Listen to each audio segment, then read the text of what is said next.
So, what I wanted to tell everybody is that the Chinese secret police disabled the air conditioning ahead of time today.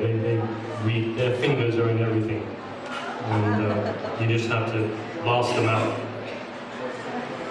I want to talk a little bit more personally about Weiwei, and talk a little bit about what it felt like to be a friend to him, and what kind of a human being he was, and what kind of an artist he was, and how that led to the kind of trouble he got into.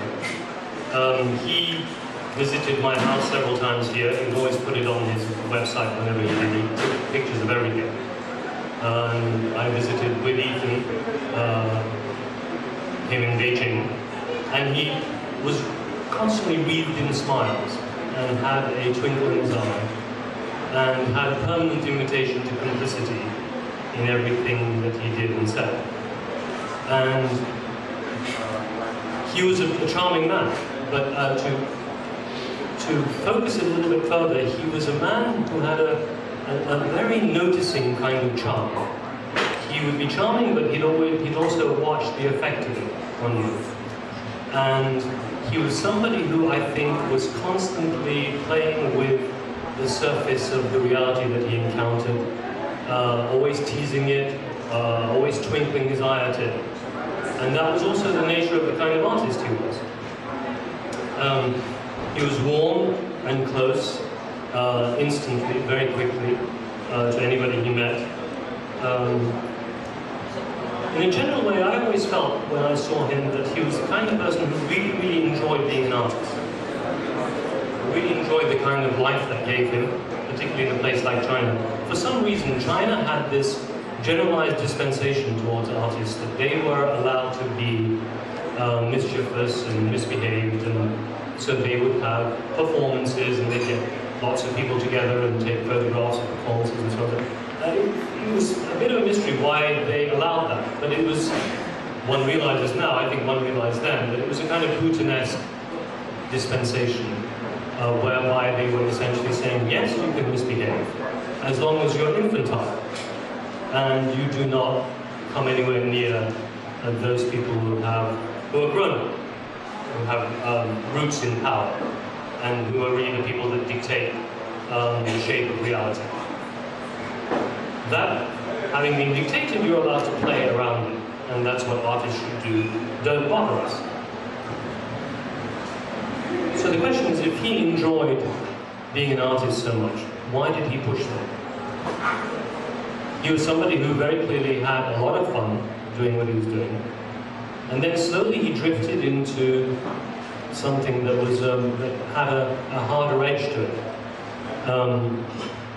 And it was always a mystery to me that he would put all that at risk.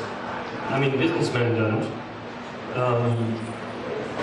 Artists, I think, were very aware in China that they could continue to be heroic and misbehave, and stars and rock stars if they kept their place, and most of them did keep their place. So the question is, why did he not? And I think partly it's a matter of his conscience. As Joan said, it's probably a lot to do with his father, the experience. But I think also he had a tendency in his exploratory kind of intellect to, and again Joan mentioned this, to drift to the edge and see what was there. He did this with his art. He would look at something and reconstruct it and put it together in a strange and odd way, and then he'd look at you to see how you saw it. And then, in essence, it was a kind of a nature that wanted to tease everything that it encountered and get to the heart of it in that way. And I think he thought that in being mischievous and teasing the authorities, that in some way he was going to charm his way past them. That in some way they were going to be disabled by it. Because the world would be watching, the world would be laughing.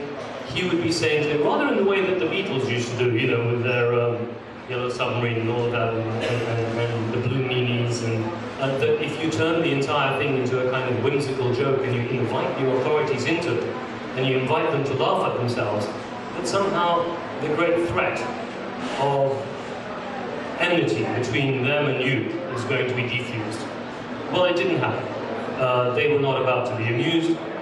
There was too much money at stake, and essentially, of course, there was the notion of being made to look silly in front of everybody. My understanding of what he did in the end is that he tried to confound and confuse the authorities by making them laugh and making everybody laugh at them, the way he did with art objects and with collectors. But you know, with a totalitarian mentality, the one thing that we know is that they have a lot of humor. Even when they are crushing people's lives, they can laugh at that, and they can laugh at those people until their power comes under threat. And I think that was the equation that finally trapped him. I think what he found out is that the system is not an artwork, alas, and he can't shape it. And it's really up to us to complete his work for him.